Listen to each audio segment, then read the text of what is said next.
ಸಾಹೇಬ್ ಅಂಬೇಡ್ಕರ್ ಅವರ ಜನ್ಮ ದಿನಾಚರಣೆಯ ಪ್ರಯುಕ್ತ ಇದರ ಜೊತೆಗೆ ಮಹಾನ್ ನಾಯಕರುಗಳಿಗೆ ಪುಷ್ಪನಮನದ ಮುನ್ನ ಬೋಧಿ ವೃಕ್ಷಕ್ಕೆ ನೀರನ್ನ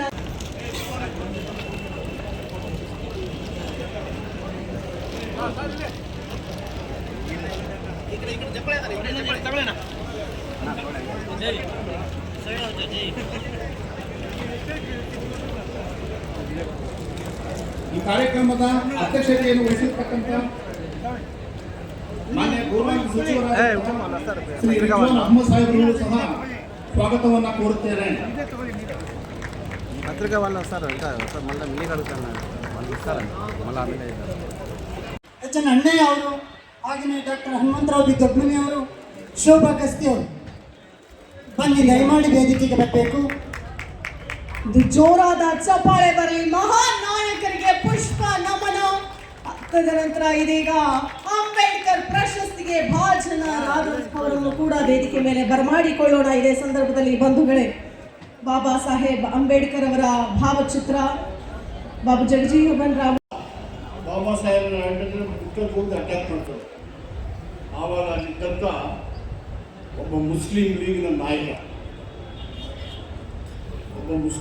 ನಾಯಕ ಅವರ ಜಮೀನಿನಲ್ಲಿ ಅವರಿಗೆ ಆಶ್ರಯ ಕೊಟ್ಟು ಅಲ್ಲಿ ಅವರಿಗೆ ಡೇರೆ ಹಾಕಿ ಅವ್ರಿಗೆಲ್ಲ ರಕ್ಷಣೆ ಮಾಡಿ ಅಲ್ಲಿ ಮಾತಾಡಲಿಕ್ಕೆ ಅವಕಾಶ ಕೊಟ್ಟರು.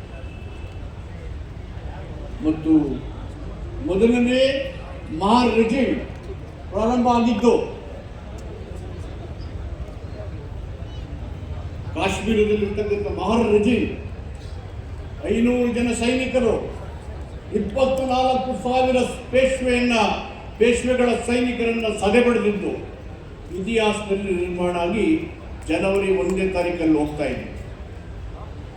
ಇದೆಲ್ಲ ಹೇಳಿದಂಥ ಉದಾಹರಣೆ ಯಾಕೆ ಅಂದರೆ, ಮಹನೀಯರೆಲ್ಲ ಈಗ ಮಾತಾಡ್ತಾ ಇದ್ದಾರೆ ನಮ್ಮ ದೇಶದಲ್ಲಿ ಏನಾಗಿದೆ. ಧರ್ಮದ ಒಳಗೆ ಇಟ್ಟು ಪ್ರತ್ಯೇಕವಾಗಿ ನಮ್ಮನ್ನು ನೋಡುವಂಥ ಪ್ರವೃತ್ತಿಯ ಧರ್ಮ ಅದು ಯಾವುದಿದೆ? ಅಂಬೇಡ್ಕರ್ ಕಾನ್ಸ್ಟಿಟ್ಯೂಷನ್ ಚರ್ಚೆ ಮಾಡೋದು ಧರ್ಮದ ಬಗ್ಗೆ ಕೇಳ್ತಾರೆ.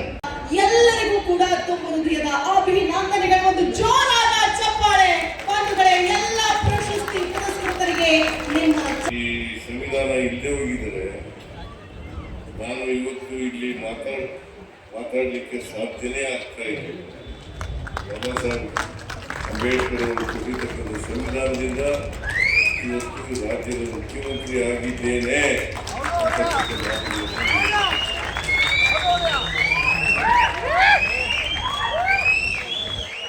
ನಾವ್ಯಾರು ಕೂಡ ಸ್ವತಂತ್ರವಾಗಿ ಯೋಚನೆ ಮಾಡ್ತಕ್ಕಂಥ ಪರಿಸ್ಥಿತಿಯಲ್ಲಿ ನಿರ್ಮಾಣ ಆಗಿದೆ.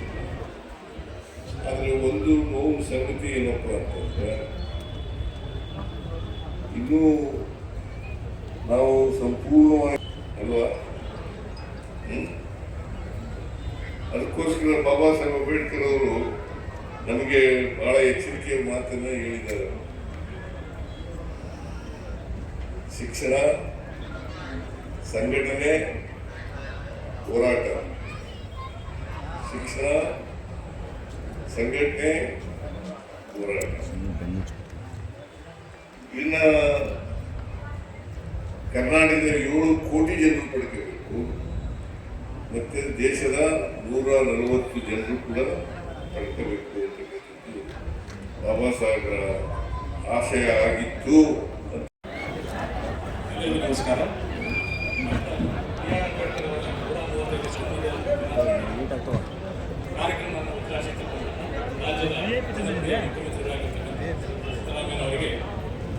ಇಲಾಖೆ